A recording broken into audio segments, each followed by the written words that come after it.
పాకిస్తాన్కు చెందిన social media ఇన్ఫ్లుయెన్సర్లు పహల్గాం ఉగ్రదాడి దర్యాప్తును కూడా ప్రభావితం చేస్తున్నారు.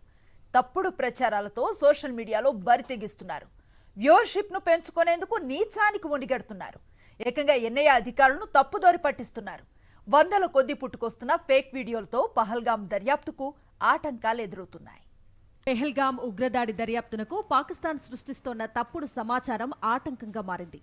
అవును, ఆన్లైన్, ఆఫ్లైన్లో జరుగుతున్న తప్పుడు ప్రచారాలు పెహల్గాం ఉగ్రదాడి దర్యాప్తునకు ఆటంకాలు సృష్టిస్తున్నాయి. ఇప్పటివరకు జాతీయ దర్యాప్తు సంస్థ ఎన్ఐఏకు దాదాపు 200కు పైగా ఇలాంటివి ఎదురయ్యాయి. ముఖ్యంగా ఇన్ఫ్లుయెన్సర్లు, పాక్ కేంద్రంగా పుట్టుకొస్తున్న తప్పుడు సమాచారాలు వీటిల్లో అధికంగా ఉంటున్నాయి. వీటి కారణంగా దర్యాప్తులో జాప్యం చోటు చేసుకుంది. ముఖ్యంగా ఉగ్రదాడి జరిగిన బైసరన్ వ్యాలీలో 3D క్రైమ్ సీన్ మ్యాపింగ్ ను విశ్లేషించే పనిలో ఉన్న ఎన్ఐఏ ఫోరెన్సిక్ బృందాలు నిమగ్నమయ్యాయి. వీరికి తప్పుడు ప్రచారాలు అడ్డంకిగా మారినట్లు తెలుస్తోంది.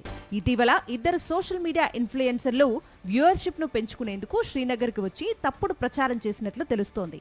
వీరిలో ఒకరు టాక్సీ డ్రైవర్ ఇంటర్వ్యూను ఉద్దేశపూర్వకంగా ట్యాంపరింగ్ చేసినట్లు సమాచారం. ఇక బీహార్కు చెందిన మరో ఇన్ఫ్లుయెన్సర్ శ్రీనగర్ లాల్ చౌక్ వద్ద ఉద్దేశపూర్వకంగా ఒక వర్గాన్ని రెచ్చగొట్టారు. మరో సోషల్ మీడియా నిర్వాహకుడు సోనోమార్గ్ ప్రాంతాన్నే పెహల్గాంగా చూపించాడు. వీటన్నింటికీ తోడు ఇక పాక్ నిర్వహిస్తున్న ఫేక్ ఇన్ఫర్మేషన్ నెట్వర్క్ కూడా బలంగా పనిచేస్తోంది. దర్యాప్తు అధికారులకు తప్పుడు లీడ్లు ఇస్తున్నాయి. తప్పుడు కాల్స్ రావటం, ఎవరిని పడితే వారిని అనుమానితులుగా పేర్కొనటం, డీప్ ఫేక్ వీడియోలు, బాధితులను కించపరిచేలా క్లిప్స్ ను పెట్టడం, మతాల మధ్య చిచ్చు పెట్టడం వంటివి దర్యాప్తు బృందాలకు చాలా ఆటంకాలను సృష్టిస్తున్నాయి. భారత సైన్యం ఆపరేషన్లో లోపాలు అంటూ పాక్ సోషల్ మీడియా ఖాతాలు తప్పుడు పత్రాలను ప్రచారంలోకి తీసుకొచ్చాయి. వీటిని పీఐబీ ఫ్యాక్ట్ చెకింగ్ తో అడ్డుకుంది. పెహల్గాం దాడికి చర్యలుగా లెఫ్టినెంట్ జనరల్ సుచీంద్ర కుమార్ ను డిస్మిస్ చేసినట్లు ప్రచారం జరిగింది.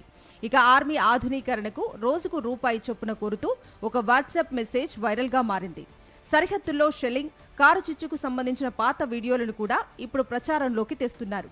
పాక్ చెందిన డాన్ న్యూస్, ఏఆర్వై న్యూస్ వంటివి పెహల్గాం దాడిని భారతే చేయించిందనే ప్రచారం మొదలుపెట్టాయి.